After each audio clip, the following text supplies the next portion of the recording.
Leandro, qual que é teu nome, data do nascimento e onde nasceu? Bom, meu nome é Leandro Massoni, eu tenho 27 anos, nasci em 91. Para algumas pessoas parece ser um pouco assim novo, né, novinho, ou para outras não, porque tem muita gente que já está saindo dos anos 2000 para cá. Mas eu nasci na Vila Maria, na zona norte aqui de São Paulo.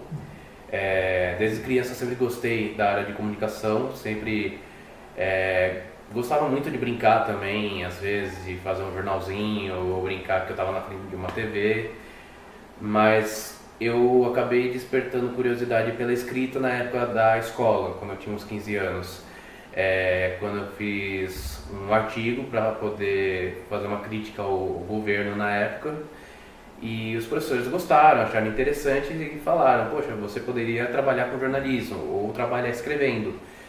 E desde então eu tinha a ideia de fazer jornalismo.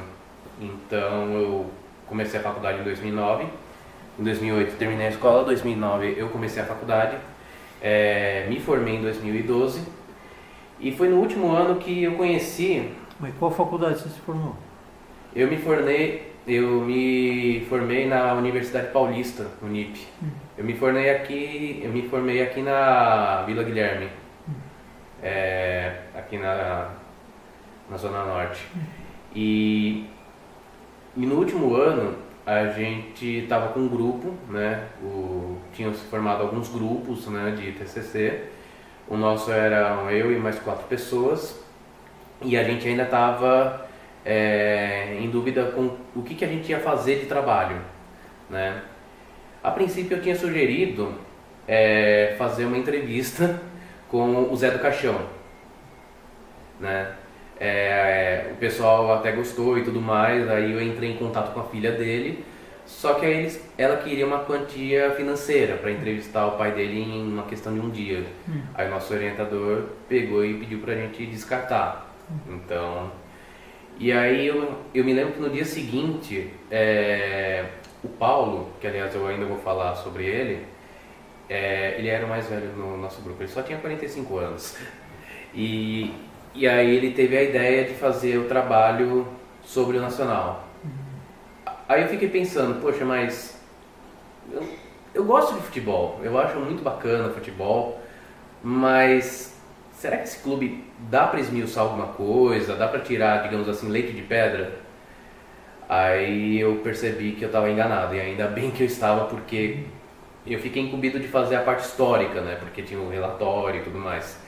Aí quando eu comecei a pesquisar e quando eu comecei a ver algumas coisas sobre o Nacional, eu fiquei pensando, caramba, tem muita coisa que dá para ser explorada. Então, e nisso a gente começou a desenhar o roteiro, como que a gente ia fazer, com quem a gente ia entrevistar e tudo mais. Porque a questão que a gente pegou a gente tinha que fazer um levantamento histórico mais breve, para um documentário de 25 minutos. A gente começou traçando desde o Charles Miller e da vinda dele com a São Paulo Railway, que é a companhia ferroviária que veio para o Brasil em 1867 com a intervenção do Barão de Mauá, né, o Irineu Evangelista Nascimento. E a gente tinha que passar por isso muito rápido, tinha que ser uma introdução breve, assim, histórica, para depois desembocar na parte mais atual para poder vir a discussão, né? Porque como é um trabalho de jornalismo, a gente ia discutir por que o Nacional, com tanta grandeza que teve, né, no sentido histórico, é claro, não conseguiu sobreviver ao cenário do futebol paulista e brasileiro também. Mas a ideia original era já fazer o documentário ou não? Sim, era para fazer um documentário. Do que a gente ainda não tinha noção, né? A gente sugeriu o Zé do Caixão, não deu certo. O Paulo sugeriu o Nacional, eu achei muito interessante a princípio, me interessei mais ainda, embora ainda tivesse um pouco de descrença e tudo mais, mas quando eu pesquisei a história eu gostei muito. Dava pra gente ver mais coisas sobre, poder ter abordado outras coisas também a respeito de outros assuntos. E aí a gente começou a ir atrás de jornalistas para poder comentar sobre o Nacional, a importância dele histórica e atual também para o futebol brasileiro. E jogadores também a gente acabou pegando alguns, como o Índio, o Marília, que era zagueiro do Nacional, o Terrão, que jogou até... que chegou a jogar nos anos 2000 também, a última passagem dele pelo Nacional. Inclusive ele ganhou a Série A2 pelo Nacional em 2000. E daí a gente conseguiu fazer um trabalho legal, bacana. A gente teve de dificuldades a questão do orçamento, que era muito limitado. Embora a gente tenha gastado nessa brincadeira 5 mil, né? E por conta que a gente comprou câmera, a gente tinha que se deslocar para os lugares, fazer edição também. A gente passava a madrugada editando também. Mas, assim, basicamente, o trabalho era dividido mais entre eu e o Paulo. O Paulo, ele tinha muitas ideias com relação à parte histórica. E uma delas, ele vinha estudando, e eu achei interessante porque quando a gente foi na biblioteca Oswaldo de Andrade, né, lá no centro, a gente viu algumas fotos, alguns mapas, aliás, da São Paulo Antiga de 1890, 5 anos antes do Charles Miller ter feito a primeira partida de futebol nas proximidades da Várzea do Carmo. A gente deu uma olhada e a gente viu que a área que representava aquele pedaço do centro, ela era, digamos assim, desértica. Então, e pelos estudos, o que falavam é que era uma área onde ficavam animais pastando, tinha lavadeiras também, né? Era um pouco mais rupestre. Então, o Paulo tinha deduzido que a primeira partida poderia ter sido disputada no Parque Dom Pedro. Mas aí, a gente conversando com o Sr. Mills, ele explicou pra gente, por conta de ser na Várzea do Carmo, por conta das dimensões, que tudo isso foi organizado pelo Charles Miller, né, na época. Porque quando o Charles Miller ele traz o futebol para cá, fazendo um parênteses rápido, alguns historiadores dizem que o futebol chegou aqui antes do Charles Miller, mas o que se lê muito são assim princípios de que o futebol veio para cá. Apenas não foi o esporte organizado ao certo, foi apenas demonstrações ou manifestações. Tinha os padres no Itu, né? Uhum. E tinha os alemães no Rio de Janeiro, né? Sim. Tinha também os marinheiros de Recife, alguma coisa que eu cheguei a consultar também. Mas tudo isso eram apenas manifestações. De fato, quem organizou o esporte foi o Charles Miller, aqui em 1895, 14 de abril de 1895. Mas afinal, qual que é a relação do Charles Miller com o Nacional? Então, com o São Paulo Railway, né? São Paulo Railway. O pai dele trabalhava na São Paulo Railway. O Charles Miller, ele foi mandado para a Inglaterra para um período de estudos. E aí nisso ele acabou se aventurando no cricket e depois ele descobriu o futebol. E ele era considerado um dos melhores jogadores do time da escola dele, que era o Bannister School. E quando ele voltou aqui para o Brasil, o pai dele, que trabalhava na São Paulo Railway, já tinha falecido. Então, ele tinha a família com origem ferroviária.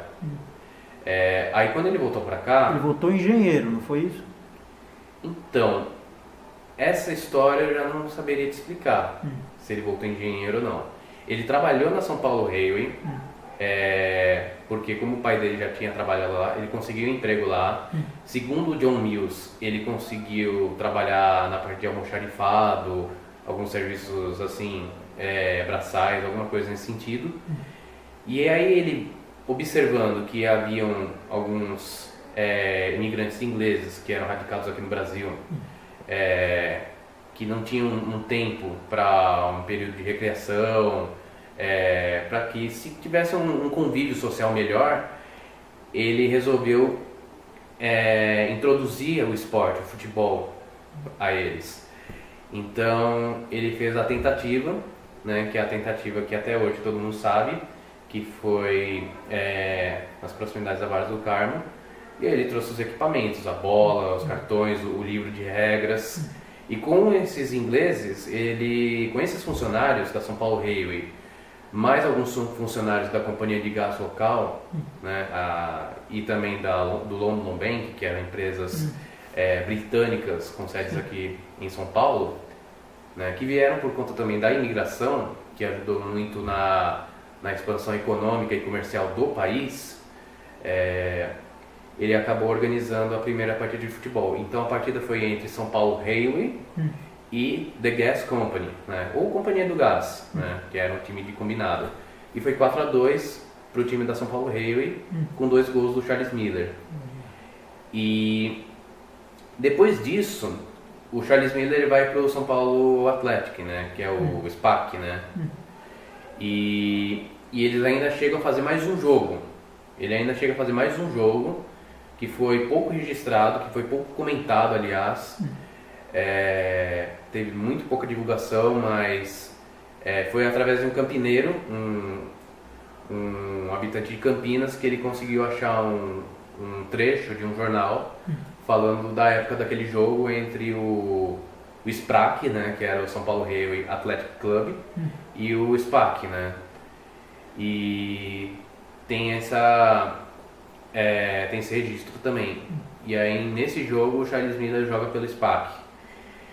E aí depois, passando um tempo, o São Paulo Railway continuou com o futebol dele, só que assim, nas cidades onde ele tinha a ferrovia instalada, que era Jundiaí, Santos, Sorocaba, mas não de forma profissionalizada. Só foi em 1919 que ele se profissionalizou de fato. E em 1936 que ele começou a disputar o Campeonato Paulista. Mas e aquela data, 1909, que o pessoal fala que seria uma fundação do São Paulo Railway? Você conseguiu pesquisar alguma coisa sobre isso? Não, isso não. Agora porque assim, um dos grandes problemas que eu tive com relação à pesquisa histórica é que o clube não tinha muito acervo, principalmente da parte antiga do clube, né?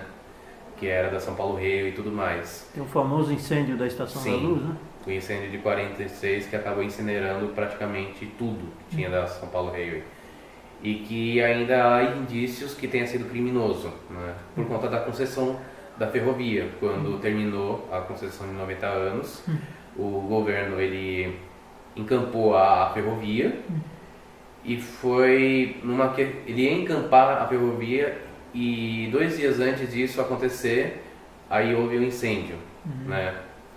E aí não se sabe se foi criminoso ou não. Há indícios que foi. Mas só para você ter uma ideia, como que o São Paulo Railway tinha, falando agora da Estação da Luz, o São Paulo Railway tinha uma ligação com ela porque era a sede do clube. E uma das pessoas que me confirmam isso é o Jair Pisserni. O Jair Pisserni ele jogou por volta dos anos 60, 70 lá no Nacional. E inclusive ele chegou a receber o Lerites lá na Estação da Luz, ainda no nome do Nacional, da São Paulo Railway, do que sobrou mesmo, né? Então, isso por volta de 81 ele ainda estava recebendo o Lerite, né, de pagamentos lá na estação. Mas voltando ao seu TCC, certo? Essa pesquisa que você começou a fazer também era para o TCC, né? Sim. Vocês finalizaram ele? Qual que foi a nota? Como é que foi o resultado final do TCC?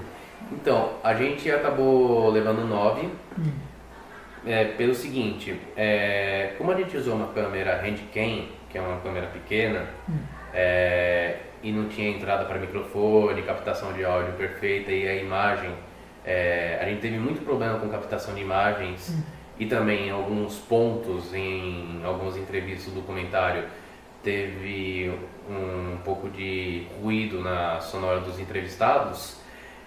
Foi descontada a nota pelo aspecto técnico, mas pelo aspecto de conteúdo, os professores elogiaram muito, gostaram muito. Inclusive tinham professores que não sabiam mesmo de fato como que o futebol tinha se originado aqui no Brasil, né? E E aí nisso, a gente, cada um assim, depois da faculdade, cada um deu continuidade na sua vida. O Paulo, né? Mas antes do Paulo, como é que chama o documentário? Documentário, Qual que é o nome oficial dele? o Futebol Nacional. E você encontra ele no YouTube, por Sim. exemplo? Eu coloquei na minha conta do YouTube, Nacional Atlético Clube, o Futebol Nacional, parte 1/2, e tem o parte 2/2. Ah, legal. Né? Porque na época não se poderia colocar o documentário por inteiro, na íntegra, então a gente teve que dividir, né? Não teve como. Né? E como é que foi a repercussão no clube, assim, o pessoal que era do clube, diretoria, como é que foi a repercussão?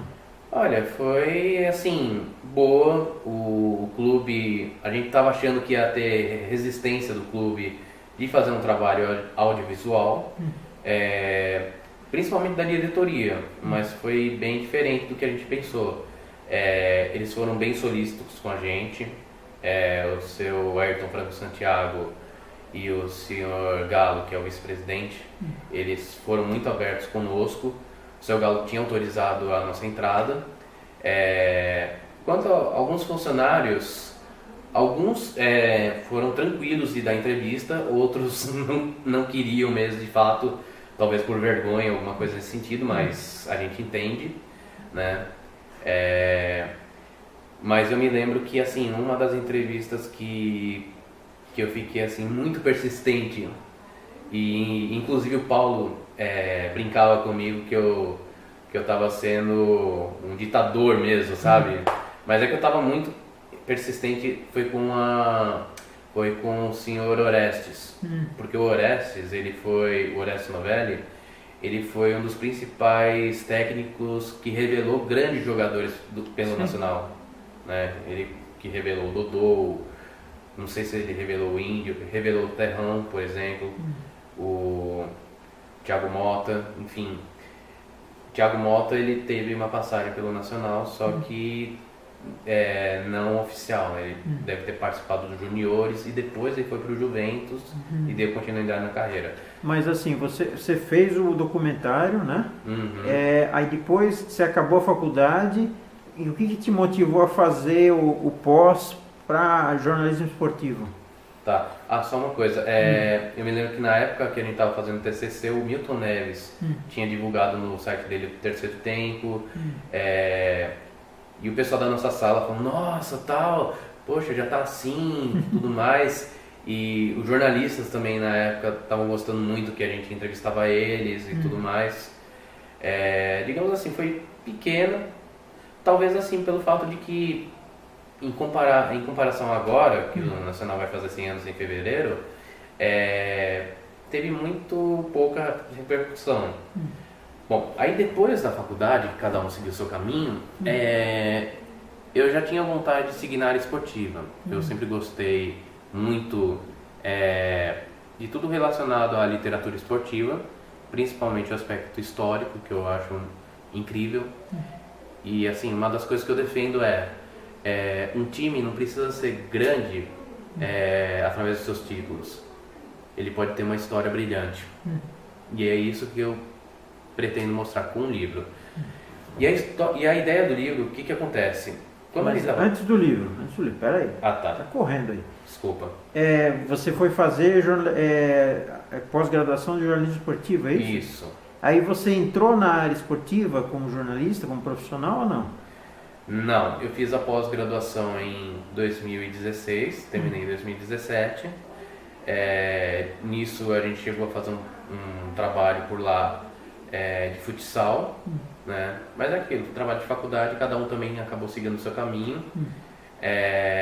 Ainda tenho contato com o pessoal, inclusive eu e mais uns amigos, a gente tem a intenção de fazer um projeto de esporte para ser veiculado no YouTube e tudo mais. Isso ainda está em processo, mas eu acho que vai ser em breve. Mas assim, de fato, eu não entrei ainda na área esportiva, né? Eu espero um dia. Mas aí você foi trabalhar onde? Em que empresas que você já trabalhou, que você trabalha atualmente? Então, eu cheguei a trabalhar na IDOC, que é como redator, de e-commerce, né? Uma geradora de conteúdos para plataformas de e-commerce.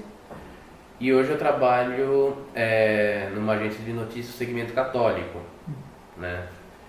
E lá eu já estou há 6 anos. Sempre gostei de escrever, independente de qual fosse o tema, mas o meu desejo mesmo é migrar para a área esportiva. Legal. Mas aí, como é que surgiu a ideia do livro? Quando surgiu a ideia do livro? E depois, como é que surgiu a ideia assim? Então, o livro ele surgiu ainda no final de 2012. Foi a convite do Sr. Galo, do vice-presidente.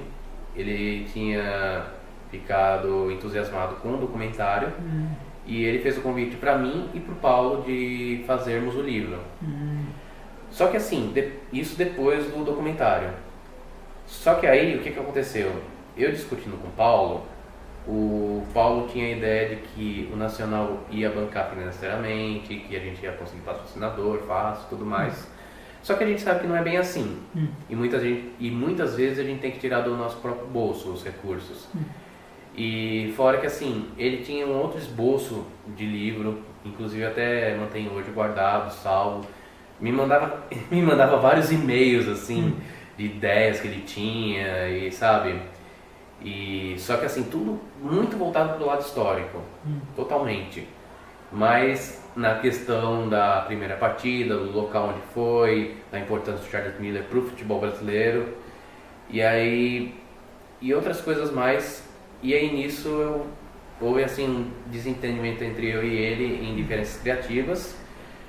E ele era um pouquinho bipolar, né? E ele às vezes queria fazer a ideia, às vezes não.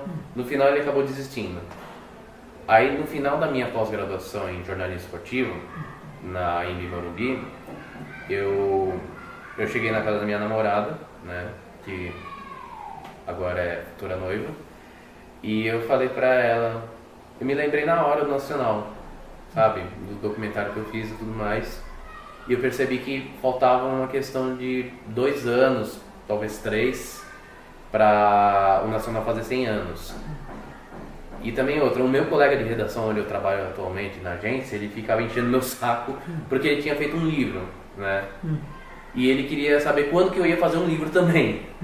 E aí eu falei, não sei e tal, é o meu sonho e tudo mais.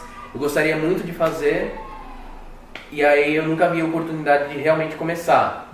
Aí quando eu cheguei naquele dia pra minha namorada, eu falei, eu acho que eu vou começar a fazer um livro nacional. Acho que eu vou colocar pra frente isso.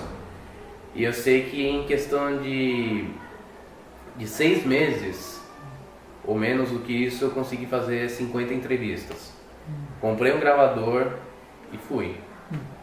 Era bem mais, assim, querendo não um pouco mais fácil, né? Porque era questão de captar a voz e tudo mais. Teve a transcrição, né? Que é a decupagem que eu fiz depois desse período de 6 meses, junto com o trabalho de escrever o livro, de alinhar todas as ideias. E aí, dentre essas entrevistas, para mim, eu acho que a mais marcante, sem dúvida, foi a que eu realizei no ano passado. A maioria dessas entrevistas que eu fiz foi no final de 2017. Mas a última entrevista que eu fiz pro livro, que foi no comecinho de 2018, para mim a mais marcante, que foi com o Mil, né? O Mil, ele era jogador do Nacional nos anos 80, ele disputou a Copa São Paulo pelo Nacional em 88, ganhou a Copa São Paulo, foi consagrado como artilheiro e depois não se soube mais a história dele, porque ele era do Noroeste de Bauru, foi emprestado para o Nacional, ganhou a Copa São Paulo, voltou para o Noroeste. O Noroeste, vendo que ele estava crescendo e que poderia dar um bom negócio, vendeu ele para o Coritiba. Ele começou a rodar vários times pelo Brasil e aí não se soube mais nada dele. Daí, os últimos vestígios que eu vi de histórico sobre o Mil era uma entrevista que ele concedeu para a Folha de São Paulo em 99, onde ele dizia que ele estava passando por apertos financeiros, tinha a questão de mulher no meio, que ele acabou, né, acho que se separando e tudo mais. e estava praticamente desempregado, né? Porque nenhum clube estava querendo contratá-lo.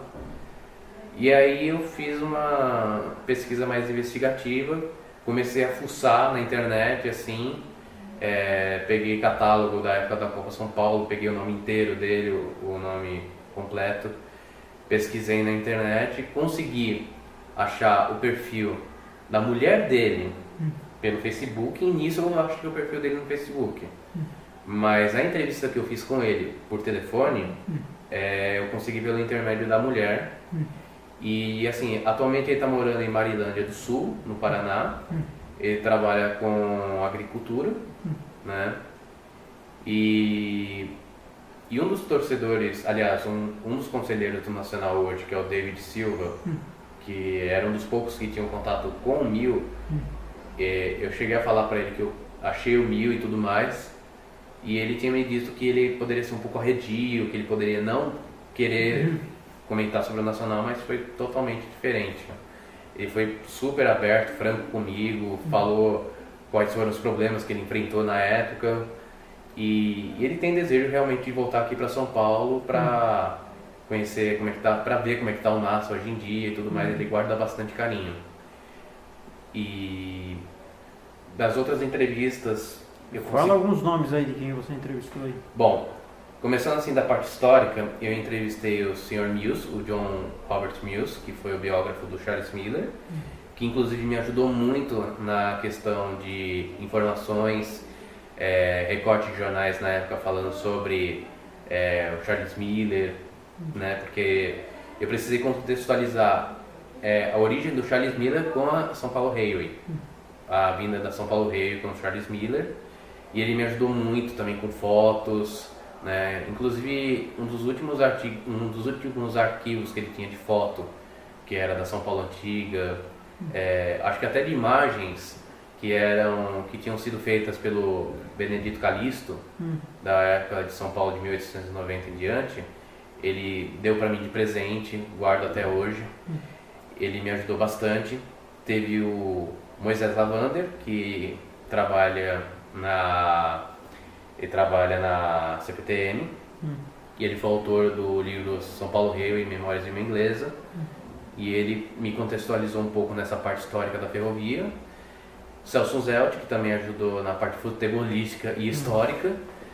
Aí nisso teve as entrevistas com jogadores, que foram o Índio, que foi lateral do Santos na década de 90, o Magrão, que é até hoje ídolo do esporte, goleiro, o Dodô, o artilheiro dos gols bonitos, o Zé Carlos, que jogou a Copa do Mundo pelo Brasil em 98, teve também o Terrão, que é considerado pela geração um pouco mais nova do Nacional um dos últimos ídolos que o Nacional realmente formou, foi campeão da Série A2 em 2000. Teve o Caê, que eu consegui o contato dele e falei com ele. Ele estava lá na Turquia agora. Ele encerrou a carreira no final do ano passado jogando, acho que num time, se eu não me engano, amador da Turquia. E ele também falou a respeito do time. O Cacau, que era jogador da Alemanha, da seleção. Bom, de entrevistados foram esses, de jogadores. Daí teve os jornalistas que eu entrevistei também, que foi, além do Celso Zelt, foi o Odir Cunha, o Flávio Prado, o Luiz Ademar, o Milton Neves, a Michele Janela, o J. Júnior e o Ednei Mota, que foram alguns jornalistas que me ajudaram para poder discutir a parte atual do Nacional. E assim, abordar quais fatores que estavam levando o Nacional para o caminho que ele estava seguindo. Aliás, que ele está seguindo até hoje, né? Se a questão histórica, o fato de ele ter sido rebaixado em 1959 e nunca mais ter voltado para a primeira divisão, como que isso implica para a imagem do clube, a busca ou a falta de investidores, talvez até a resistência que o clube tenha com isso, o que isso acaba afetando também para o crescimento de uma equipe como a Nacional. Ou seja, eles fizeram um apanhado geral, assim, uma análise geral sobre a situação de clubes pequenos como nacional, né? Quer dizer, pequenos em questão de estrutura, né? Comparado aos grandes de São Paulo, mas que são grandes pela história. Mas aí você falou que em um determinado momento você falou, não, vou escrever o livro. Quando foi isso? Isso foi na metade de 2017, foi em agosto. E a ideia era lançar 2019 mesmo? 2019, em fevereiro. Tá. E como é que é a estrutura do livro? Então, antes eu vou apresentar, esse aqui é o livro do Nacional. A estrutura dele é assim, ele tem 400... Mais pra frente? Ele tem 492 páginas, ele é dividido por 12 capítulos. Os primeiros capítulos, né, que são, se eu não me engano aqui, os 4 primeiros, eles falam um pouco da questão histórica da vinda do Charles Miller, da ferrovia, e também a relação com Paranapiacaba, porque tinha o campo do Serrano, né, que era como se fosse uma espécie de extensão do clube, porque os funcionários também jogavam por lá, e trago também algumas reportagens sobre. Tem também o período da nacionalização, que foi quando o São Paulo Railway muda para Nacional em 47, quer dizer, a concessão venceu em 46, mas em 47 eles mudam de nome, porque já não tinha mais sentido continuar com o nome Nacional. E houve uma assembleia para discutir o novo nome do clube. E tinham 3 nomes em pauta, que era Bandeirante, Ferroviário e Nacional. Aí foi escolhido Nacional por ser aclamada a ideia da nacionalização, né, da Estrada de Ferro. Não tem nada a ver com o Nacional de Montevidéu? Não, nada. Inclusive, uma coisa engraçada do Nacional de Montevidéu é que alguns torcedores do Nacional, aliás, a torcida também entrevisto, tem um capítulo especial para a torcida. Alguns torcedores do Nacional foram para Montevidéu uma vez, e eles estavam com a camisa do Nacional, e tinha torcedores do Nacional de lá que ficavam perguntando, mas tem um Nacional aqui em Brasil, não sei o que, sabe? E eles estranhavam isso, né? Porque o Nacional deles lá é conhecido, o nosso, né? não tem tanta abrangência assim, né? Que é uma pena. E assim, voltando ao livro mesmo, ele é dividido praticamente entre a parte histórica e atual. São 12 capítulos, né? E assim, o 12º, evidentemente, é o da torcida, né? Que é como se fosse a 12ª, o 12º Então você jogador. entrevistou torcedores, então? Sim, eu entrevistei, acho que pelo menos uns 8 torcedores, que eu ia nos jogos do Nacional, ia nas arquibancadas, colhia depoimentos. 2 deles, inclusive, eles se tornaram um capítulo, que é a história do seu Odair e do seu José Luiz Marquesan, que é uma história muito bonita, inclusive, porque o seu José, ele frequenta o estádio há 20 anos com o irmão, e é como se fosse uma terapia para o irmão dele, o Odair, que ele vive com alguns problemas de saúde crônico. Aliás, eu nem sei como é que ele está hoje em dia, se ele está indo ou não, aliás, os dois. E é como se fosse uma terapia para o seu Odair, né? E tem alguns relatos que eles deram também, né? Principalmente o seu José, que ele fala mais a respeito, né? Também com relação aos atritos que o irmão dele teve com a diretoria no passado, né? E são histórias assim bacanas, né? Interessantes. Agora, do capítulo dos torcedores, aí eu pego mais a torcida da Almanac, que aí eu encabeço com o pessoal do Alemão, o Joali também, o David, o Cláudio também, o Cláudio que é o fundador, né? Que ele me falou que ele se tornou, assim, digamos, recentemente fundador, oficializado pela Federação Paulista, né? Uns tempos atrás, né? Porque a Almanac, ela foi, digamos assim, reconhecida, acho que em 2015 pela Federação Paulista, mas ela já existia antes. Inclusive antes, nos anos 90, 80, já existiam outras manifestações de torcida do Nacional, que era a Pombanac e a Dragões do Varal, só que não foram para frente. Então só a Almanac é que dá continuidade e ainda consegue reunir uma turma bacana, né? Tinha uma anterior até, que eu não me lembro o nome, que o Cláudio comentou, que inclusive eles estendiam faixas, tudo, né? Sim. Mas eu não tenho contato com Sim. você. Mas assim, então a estrutura do livro, ele está contando a história do clube, com os títulos também, os principais jogadores. Sim. E você fala também da situação atual do clube, da estrutura do clube, é isso? Também. E conta com algumas reportagens especiais, por exemplo, em algumas partes do livro, para poder quebrar um pouquinho essa narrativa cronológica, também para não ficar tão previsível, eu tenho uma entrevista que eu fiz com o Rubens Minelli, o José Luiz Carboni e o Jake Cerny, né? Porque os três eles foram técnicos, né? É claro, não necessariamente técnicos do Nacional. O Carboni foi técnico nacional na década de 80 e até a história dele é curiosa. O Minelli jogou pouco tempo, depois saiu, e o Jair Cerny praticamente começou a carreira lá no Nacional, antes de ingressar na Ponte Preta, no Guarani, também fazer história no interior. E assim, alguns capítulos eu fiz como reportagem. No geral, o que eu descrevo assim do Nacional? Eu descrevo fatos históricos relacionados com pessoas que viveram o Nacional, né?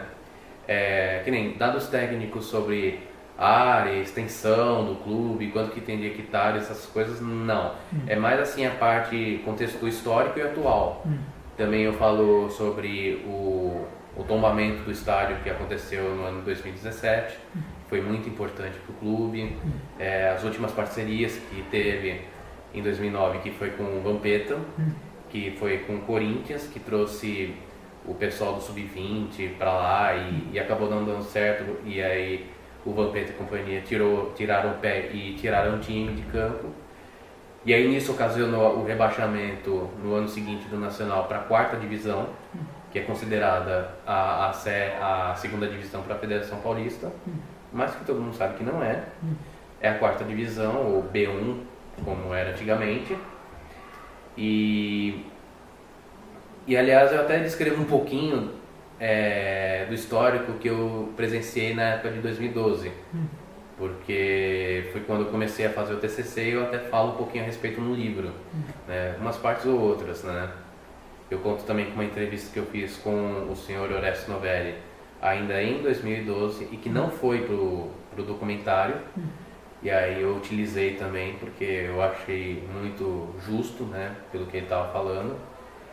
E com os jogadores eu faço uma recapitulação com eles sobre o que foi importante no Nacional, dificuldades que tiveram, essas coisas mais assim, né? Então, digamos assim, o que o Nacional tinha perdido de história no passado, talvez eu tenha conseguido recuperar uma boa parte dela. Eu tenho certeza que tem muita coisa que acabou sendo perdida conforme o tempo, mas assim, eu espero assim de coração que esse livro possa resgatar um pouquinho do que é o verdadeiro valor do Nacional, não só para o futebol paulista, mas também como para o futebol brasileiro, e também para a história e para o desenvolvimento da cidade de São Paulo com os ingleses. Mas escrever o livro é uma coisa, né? Como é que foi a briga para editar o livro? Como é que você chegou na editora? Como é que foi a briga para isso? Assim, na verdade não teve briga, né? Ninguém precisou sair do tapa, né? Eu consegui a editora, que é a Casa Flutuante, através do meu colega de redação da agência onde eu trabalho. E na hora ele foi muito solícito comigo, se interessou muito na história do livro, no tema e tudo mais. Ele já estava pensando em várias coisas a respeito, porque o que acontece? Antes de entrar em contato com a editora Flutuante, eu tentei o contato por outras editoras, com um pouquinho mais de nome e tudo mais. Só que o que acontece? Tem esse problema que elas pedem para você mandar os originais. Só que aquilo, você não tem nem o registro, né, da obra, o ISBN, né, que você solicita pela Biblioteca Nacional. Quer dizer, você pode até preencher o requerimento, que é a GRU e tudo mais. Só que assim, eles já vinham solicitando os originais e eu queria fazer... Eu queria, na verdade, editar o livro primeiro e depois pegar o registro. E aí nisso eu ficava muito assim, desconfiado, né? Porque eu não estava vendo a cara da pessoa, não estava vendo quem eram as pessoas que estavam realmente interessadas no livro, né? Tinha a editora, mas eu não sabia se era realmente interesse, porque eu já vi alguns casos de pessoas que mandavam original, só que aí ou era esquecido pela editora, ou muitas vezes a própria editora pegava e colocava no nome de uma outra pessoa e é um tanto quanto antiético isso. Agora, pela editora Flutuante, o que foi interessante é uma editora consideravelmente independente, né? Ela tem pouco tempo de estrada, ela é desde 2014, ela trabalha muito com livros, reportagens e trabalhos acadêmicos de faculdade, mas na hora ele se interessou muito pelo projeto, tanto é que muitos detalhes aqui do livro, com relação até nas páginas, né, vou até mostrar um pouquinho, ele tinha pensado, a gente pensou junto, né, alguns detalhes como os escudos, né, do SPR, do Nacional, a diagramação. O SPR no lado direito e o Nacional no lado esquerdo também. Esses detalhezinhos... Quer dizer que você acompanhou a diagramação também? Também acompanhei. Legal. E é uma das coisas que eu achei muito mais vantajoso, porque você sabe como é que o seu trabalho está tendo prosseguimento, como é que ele está andando. É uma coisa que dificilmente você vai conseguir ver numa editora grande. No máximo eles podem até enviar para você o modelo de como está ficando e tudo mais. Só que assim, na editora Flutuante eu senti mais assim autonomia para você gerir o seu trabalho. Então para mim foi muito mais fácil. E até com relação ao preço também foi muito mais cabível para mim. Inclusive porque outras editoras estavam cobrando praticamente a cara do olho. Então para mim estava sendo inegociável. Mas com a editora Flutuante foi muito tranquilo para se fazer. Foi o Israel Dias que fez a diagramação do meu livro.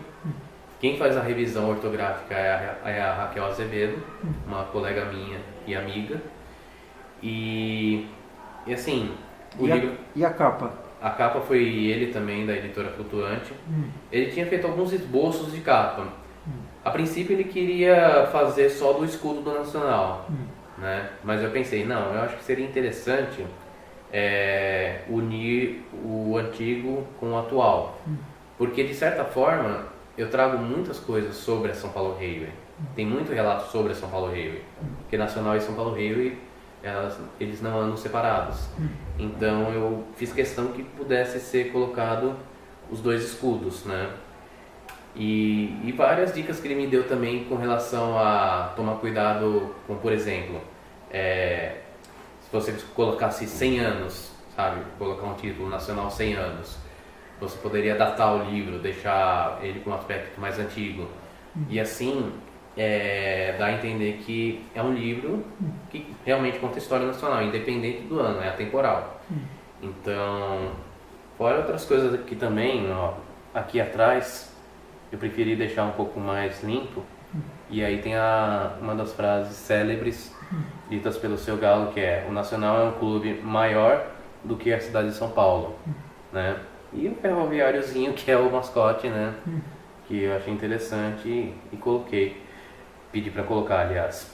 E aí na capa, no fundo, se você prestar atenção, foi mesclado a imagem do Campo Nacional, do Nicolas Layon, que é um dos únicos aqui do Brasil que homenageia um estrangeiro, que era o Nicolas Layon, um antigo dirigente do clube, que era uruguaio, né?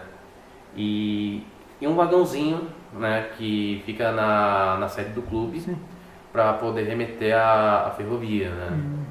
Então foi um jogo de imagens bem interessante. Aqui dá para talvez ver melhor também, né, o campo, o vagãozinho, o vagão que tem lá nos fundos lá do clube, né? E ficou bem o prefácio do Mauro Betti, como é que foi? Como é que você conseguiu? Olha, o Mauro Betti eu consegui através de contatos com o pessoal do site Nosso Palestra, que aliás foram excelentes comigo, até faço questão de agradecê-los.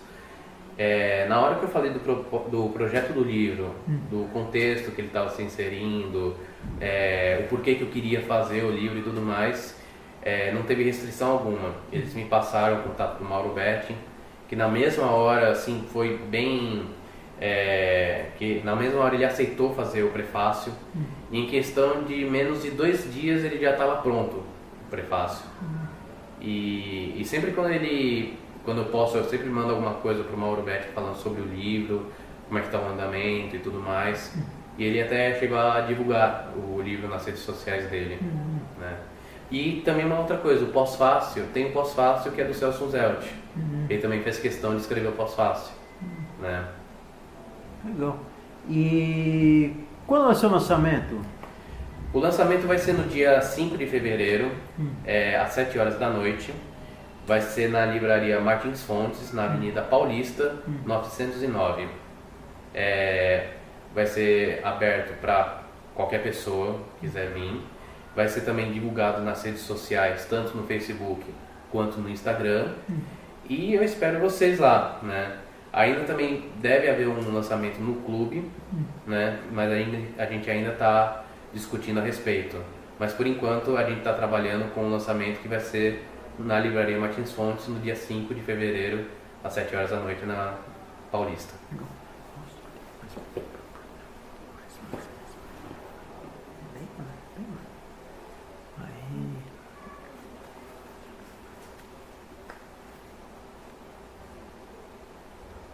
Legal.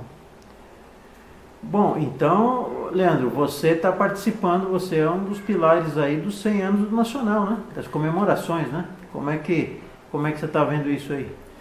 Ah, sim. Eu assim não me considero tanto, assim, eu fiz o livro, eu sou muito feliz, sou muito grato por ter tido essa oportunidade, por terem me dado essa oportunidade de fazer o livro do Nacional. Tanto o clube quanto as pessoas que me deram entrevista, que consideram um pouco do tempo delas para falar a respeito do Nacional. Assim, eu sei que tem muita gente que está lá mais tempo do que eu, e eu respeito muito isso. E muita gente que faz muito mais coisa do que eu estou fazendo aqui com o livro, né? Mas eu fico muito feliz, né? E muito honrado de poder fazer parte, de certa forma, trazendo para as pessoas o que é o Nacional, a história do Nacional, que pouca gente sabe, pouca gente valoriza, inclusive até no aspecto histórico mesmo, na questão da imigração inglesa para cá, do quanto que isso favoreceu para o desenvolvimento da cidade de São Paulo com a ferrovia, né? Porque tinha a questão também do transporte do café, que era o ouro negro, que inclusive eu comento aqui a respeito, né? E como isso foi determinante para o impulso da cidade no sentido econômico e comercialmente falando. Então eu sou uma pessoa muito grata ao Nacional e a todas as pessoas que me ajudaram também no desenvolvimento dessa obra. Agora, se eu sou pertencente aos 100 anos ou não, aí eu prefiro deixar que as pessoas digam isso, porque eu espero que realmente essa é uma contribuição minha e espero que ajude muito e futuramente o Nacional. Legal. Obrigado.